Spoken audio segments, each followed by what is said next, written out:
ensino público em nosso país. Muito obrigado.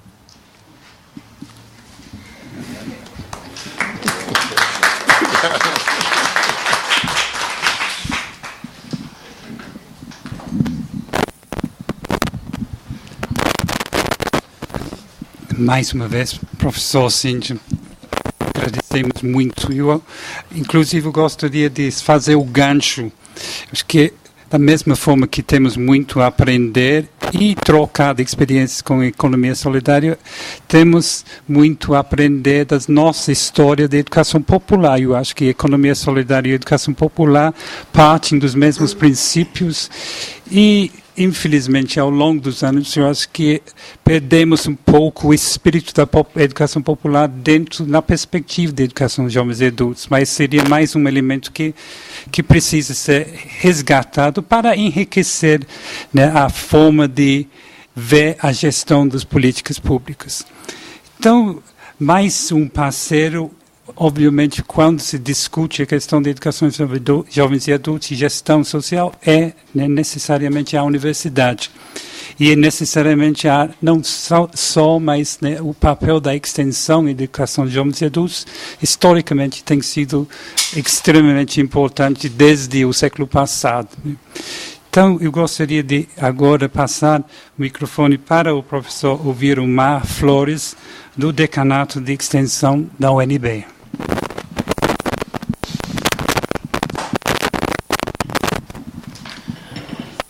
Boa tarde a todos e a todas. Primeiramente, eu quero agradecer, em nome do reitor, a quem estou representando, Dr. José Geraldo, pelo convite de estar aqui nesta conferência. Quero também parabenizar pela abertura deste curso na pessoa da professora Ruth Lopes. A todos eu quero parabenizar pela ideia, pela decisão de formulação dessa política de EJA, né, que é tão cara para nós todos. A UNB, assim como tantas outras universidades brasileiras, tem uma experiência histórica, uma acumulação histórica muito grande em termos de extensão nesse campo, como disse o professor Timothy, né? E concordo com ele quando ele evoca a questão da educação popular nas práticas de extensão. Essa é uma discussão que atualmente nós viemos trazendo na Universidade de Brasília, porque tempos novos exigem uma nova direcionamento, uma nova intencionalidade, uma nova direção para as nossas práticas de extensão, que estejam ligados à territorialidade, a programas, né, e a políticas públicas, né, no sentido de dar realmente esse vínculo, esse elo entre o processo de formação dos nossos acadêmicos, né, e o desenvolvimento ético-profissional, né, em relação à população, no sentido de devolver aquilo que, de alguma forma, fomos buscar na comunidade, na sociedade, para que nos subsidiasse o nosso sistema de educação.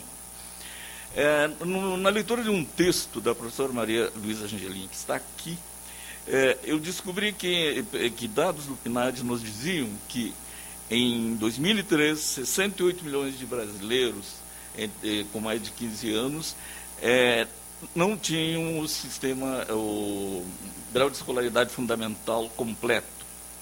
Que desses 68, 38 milhões apresentavam apenas uma escolaridade com 4 anos de estudo. E que 14,6 milhões não eram alfabetizados. Quando eu li esses dados, eu digo assim, realmente, que exclusão, né, como fala o professor. E me lembrei de uma recomendação que a mesma professora Angeli me falou, no sentido, usa a tua experiência de sanitarista. Afinal, tu foste um que participasse da construção do Sistema Único de Saúde.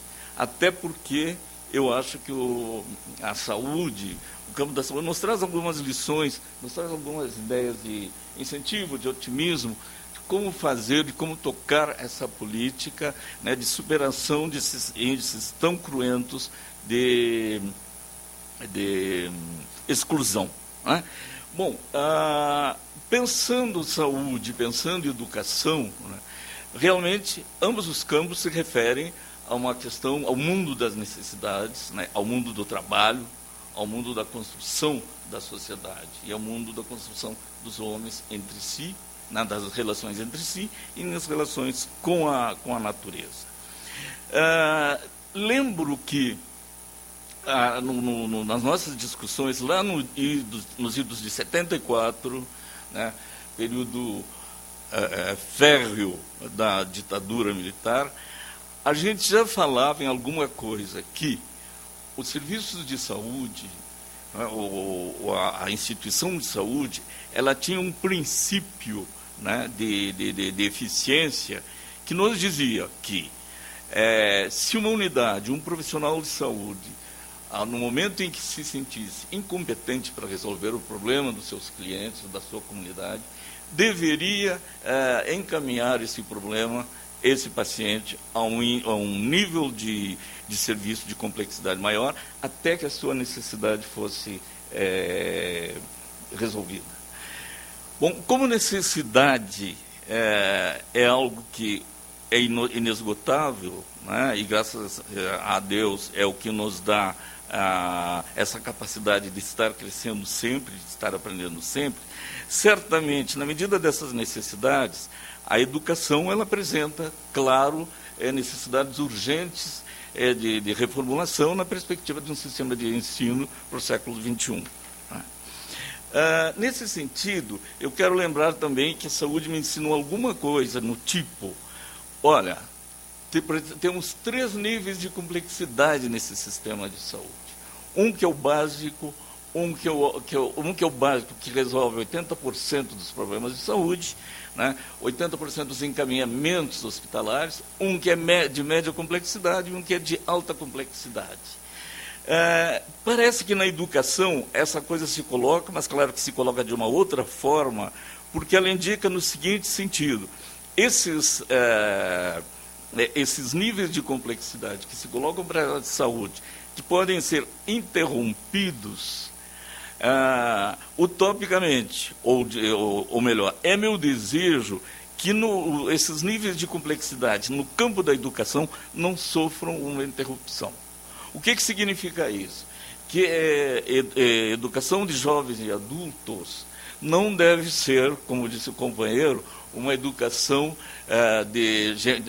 simples para gente simples com problemas simples, como era o pensamento na época em que se discutia os serviços básicos de saúde. Dizia-se que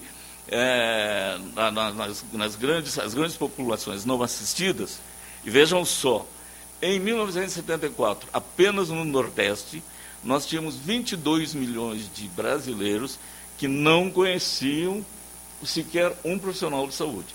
Nunca tinham estado em uma unidade de saúde. E foi exatamente esse dado, na primeira eleição para deputado, né, que foi usado como um dos motes, como um dos argumentos para se trazer a saúde comunitária para o Brasil, que era um paradigma externo e que a gente, sabiamente, com muita luta, com muita discussão, adequou à necessidade brasileira. Bom, e aí o que nós fizemos? No